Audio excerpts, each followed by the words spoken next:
सब्र का फल मीठा होता है। आपने इस मुहावरे को जरूर सुना होगा।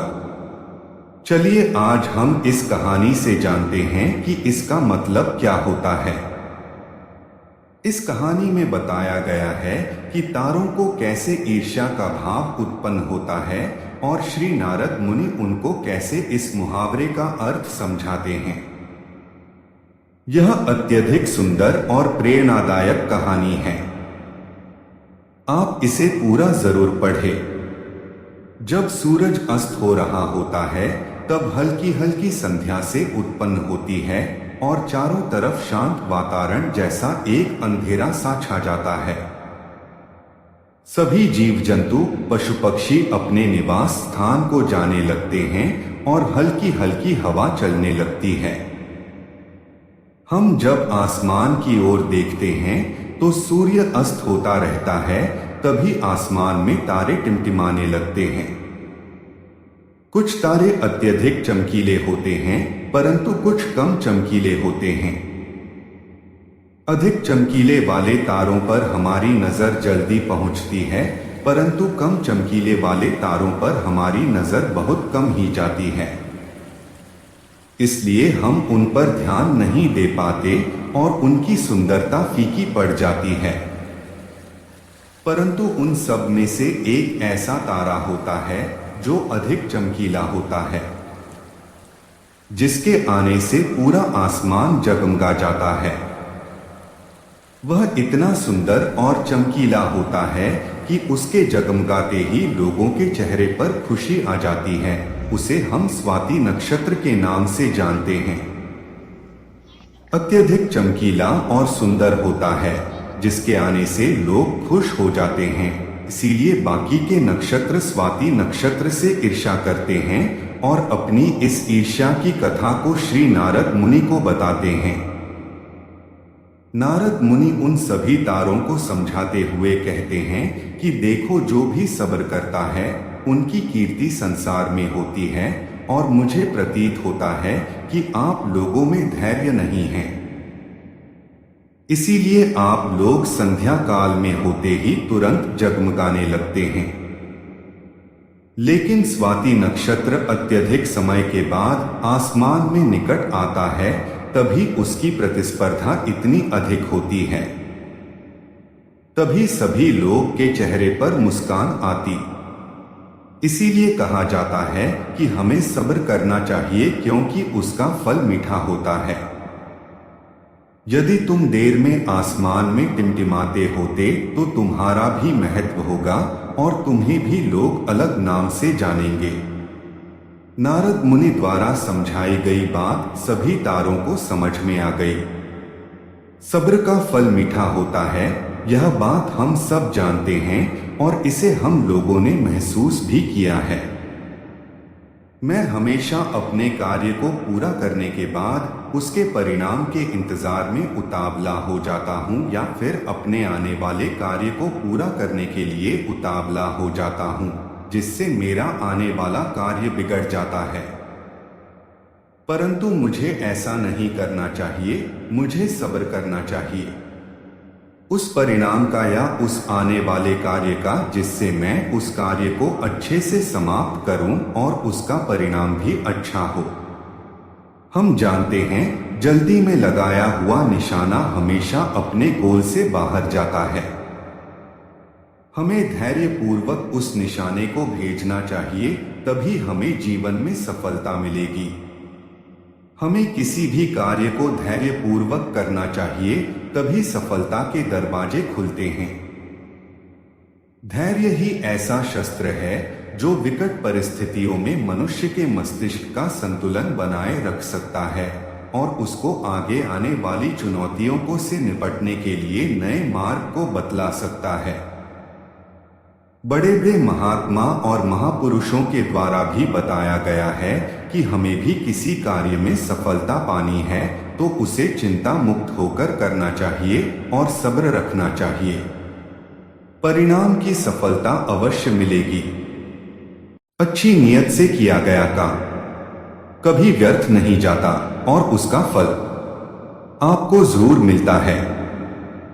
बुराई बड़ी हो या छोटी हमेशा विनाश का कारण बनती है, क्योंकि नाव में छेद छोटा हो या बड़ा नाव को डुबा ही देता है। जो होने वाला है वो होकर ही रहता है, और जो नहीं होने वाला वह कभी नहीं होता।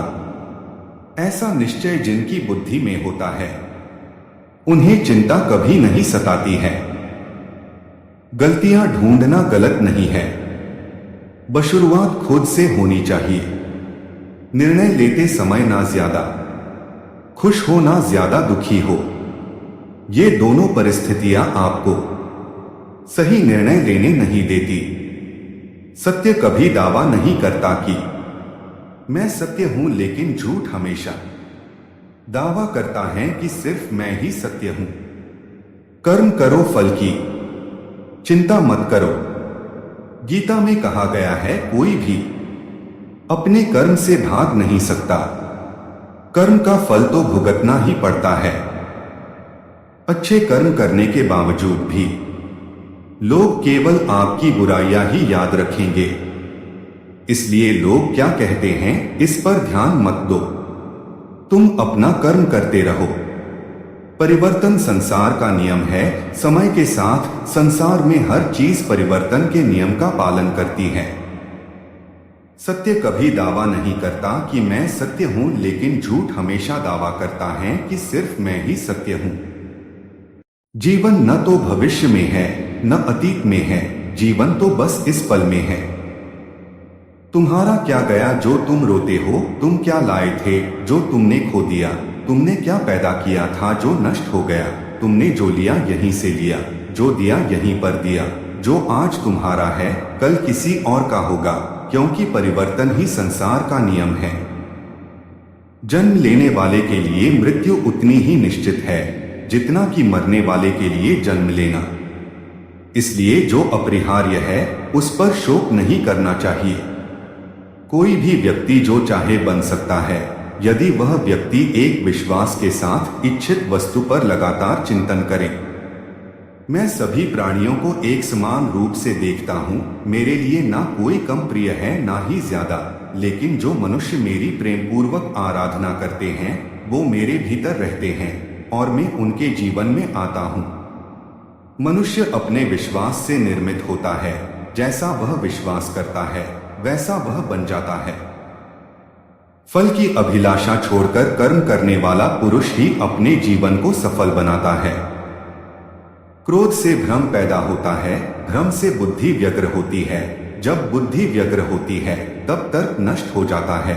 जब तर्क नष्ट होता है तब व्यक्ति का पतन हो जाता है। मेरा तेरा, छोटा बड़ा, अपना पराया मन से मिटा दो, फिर सब तुम्हारा है और तुम सबके हो। सदैव संदेह करने वाले व्यक्ति के लिए प्रसन्नता न इस लोक में है और न ही परलोक में। जो लोग मन को नियंत्रित नहीं करते हैं उनके लिए वह शत्रु के समान काम करता है। नरक के 3 द्वार होते हैं, वासना, क्रोध और लालच। हम दोनों ने कई जन्म लिए हैं, मुझे याद है लेकिन तुम्हें नहीं। जो कोई भी व्यक्ति जिस किसी भी देवता की पूजा विश्वास के साथ करने की इच्छा रखता है, मैं उस व्यक्ति का विश्वास उसी देवता में दृढ़ कर देता हूँ। मन अशांत है और इसे नियंत्रित करना कठिन है, लेकिन अभ्यास से इसे वश में किया जा सकता है। वह व्यक्ति जो सभी इच्छाएं त्याग देता है और मैं और मेरा की लालसा और भावना से मुक्त हो जाता है, उसे अपार शांति की प्राप्ति होती है। धरती पर जिस प्रकार मौसम में बदलाव आता है उसी प्रकार जीवन में भी सुख आता जाता रहता है। इतिहास कहता है कि कल सुख था, विज्ञान कहता है कि कल सुख होगा, लेकिन धर्म कहता है अगर मन सच्चा और दिल अच्छा हो तो हर रोज सुख होगा। जो होने वाला है वो होकर ही रहता है और जो नहीं होने वाला वह कभी नहीं होता। ऐसा निश्चय जिनकी बुद्धि में होता है उन्हें चिंता कभी नहीं सताती है। समय से पहले और भाग्य से अधिक कभी किसी को कुछ नहीं मिलता है। जो व्यवहार आपको दूसरों से पसंद ना हो, ऐसा व्यवहार आप दूसरों के साथ भी ना करें। जब जब इस धरती पर पाप, अहंकार और अधर्म बढ़ेगा तो उसका विनाश कर उन धर्म की स्थापना करने हेतु मैं अवश्य अवतार लेता रहूंगा। मैं भूतकाल, वर्तमान और भविष्यकाल के सभी जीवों को जानता हूं, लेकिन वास्तविकता में कोई मुझे नहीं जानता है। केवल व्यक्ति का मन ही किसी का मित्र और शत्रु होता है।